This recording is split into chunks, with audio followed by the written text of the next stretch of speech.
Have you ever had something you spent years dreaming about ruined and decided to wear your revenge down the aisle? I started dreaming about my wedding dress when I was 12. Not the fairy tale, the dress itself. The lace, the fit, the moment I'd walk down the aisle and everyone I loved would see me transformed. I sketched dresses in notebooks, tore pages from bridal magazines, and kept a folder of ideas under my bed. When I got engaged at 29, I knew exactly what I wanted. Lace sleeves, a fitted bodice with delicate beading, a train long enough to feel dramatic, short enough not to trip over. I found it in a small boutique in the city and cried when I tried it on. It cost $2,000, more than I planned, but I'd been saving for years. I paid the rest over 6 months. When it was finally mine, I hung it in my childhood closet at my parents' house, safe, because my apartment didn't have room. My younger sister, Chloe, still lived at home. She was 25, working part-time, always drifting from one thing to the next. She'd always been careless with my things, borrowing clothes without asking, losing jewelry I lent her, but I never thought she'd touch the dress. A month before the wedding, I went to pick it up for alterations. Chloe was home, scrolling on her bed. She looked up when I walked in, and I saw guilt flicker across her face. "What?" I said. "Nothing." I went to my old room. The dress was on my bed, laid out carefully, and along the left seam was a tear, about 4 inches long, the lace pulled apart and the fabric beneath exposed. I picked it up, hands shaking. "Chloe!" She appeared in the doorway. "I just wanted to see how it looked. I was careful. It must have been fragile." "You tried on my wedding dress? Just for a second? It's not that big a deal. You can fix it."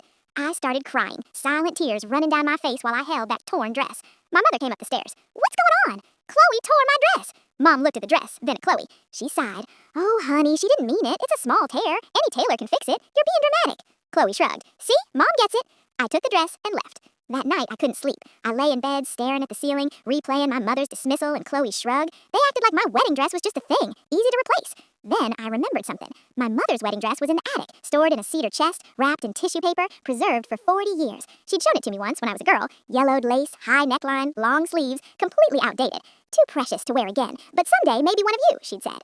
The next morning, I went to the attic. The chest was right where I remembered. Inside, the dress lay carefully folded, smelling of mothballs and thyme. I took it to a seamstress who specialized in vintage restorations. She worked for 3 weeks, cleaning, repairing, and altering it to fit me. The lace was delicate, the fabric fragile, but she was a magician. Wedding day came. The church was full. My mother sat in the front row, beaming. Chloe sat beside her, in a bridesmaid dress she complained about all morning. When I appeared at the back of the church, the music started. I walked down the aisle slowly, watching their faces. First, confusion. My mother squinted, tilting her head. Then, recognition. Her eyes widened. Then, horror. Her mouth opened, closed, opened again. I was wearing her dress.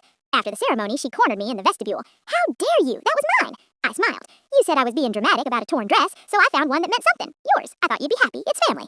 Chloe stood behind her, speechless for once. I added quietly, "And Mom, I'm keeping it. You said it was too precious to wear again, but I wore it, and it was perfect." We don't talk much anymore, but every time I see my wedding photos, I smile. That dress tells a story now, and it's mine.